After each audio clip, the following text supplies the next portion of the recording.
আচ্ছা, উত্তরপত্র বা অ্যান্সারের স্ক্রিপ্ট, ঠিক আছে। এটাতে প্রথমে কি লিখবো আমরা, এরকম খাতায় লিখতে হবে আমাদের নাম, সাবজেক্ট।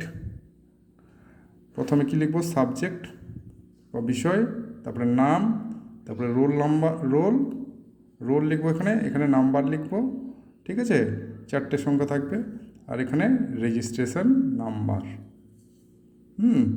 আর এই উপরের পেজে আর কিছু আমরা করবো না। আর এখানে কিছু ইনস্ট্রাকশান দেওয়া আছে, হ্যাঁ, ইনস্ট্রাকশান। আচ্ছা, এইভাবে দেখো, কোশ্চেন নাম্বার 1 এমসিকিউগুলো যেগুলো আমরা কোশ্চেন নাম্বার 1-এ লিখব, এখানে কোশ্চেন নাম্বারগুলো দেওয়া আছে 1 2 3 4 করে 5 এরকম করে। আর এখানে অপশন দেওয়া আছে, ঠিক আছে, মানে একের দাগের অপশন কোনটা হবে সেটা আমরা শুধু অপশনটা লিখব, অ্যান্সার কোনো লিখবো না, হ্যাঁ, পুরো ফুল অ্যান্সার লিখবো না, শুধু এ বি সি ডি এর মধ্যে যেটা হবে সেটাই লিখবো, ঠিক আছে। এরকম করে টোটাল আমরা 24টা লিখবো, ঠিক আছে। আচ্ছা চলো নেক্সট পেজেও দেখার আছে। আচ্ছা, কোশ্চেন নাম্বার 2, এই যে কোশ্চেন নাম্বার 2, এখানে অ্যান্সার শুধু লিখবো 2 নম্বর কোশ্চেনের, ঠিক আছে।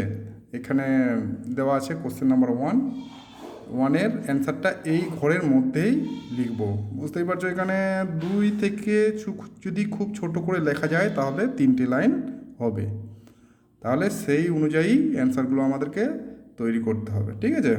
এই যে মোট 16টা কোশ্চেন থাকে 2 নম্বরে, হ্যাঁ, 16টা কোশ্চেন থাকবে, সেই অনুযায়ী 16টাই ফাঁকা ঘর দেওয়া আছে ছক করে। আচ্ছা চলো নেক্সট পেজে, এখন আমরা যখন 3 নম্বরের কোশ্চেনগুলো করবো তখন কিভাবে লিখব।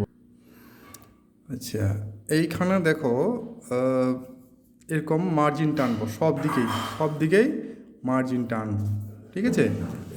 এইখানে মনে রাখতে হবে এই যে এই ফুটোটার মানে একটু নিচে করাই ভালো, না হলে কিছু লিখলে আমাদের দাগ নাম্বারগুলো যদি এই পাশে দিই তাহলে কিন্তু ইয়ে হয়ে যাবে আর কি, মানে উপরে যদি হয়, ফুটোটা অনেক সময় নিচে থাকে, হ্যাঁ, ফুটোটা সেই তুলনায় একটু উপরে করে নিলেই ভালো হয়। আর এখানে দাগ নম্বর দিয়ে এই দিকে দাগের এই পারে যেন না যায় আর কি, এইভাবে আমাদেরকে অ্যান্সারগুলো করতে হবে। আর এইখানেও একটু নিচেও একটু ফাঁকা রেখে দেবো, এখানেও একইভাবে এইভাবে করব, এই পাতাতেও একইভাবে মানে রুল দিয়ে স্কেল দিয়ে দাগ টেনে দেবো, মার্জিন করে দেবো, ঠিক আছে। এইভাবে পরপর পাতাগুলো পরীক্ষা শুরুর আগে মার্জিন টেনে আমরা লিখতে শুরু করব, ঠিক আছে।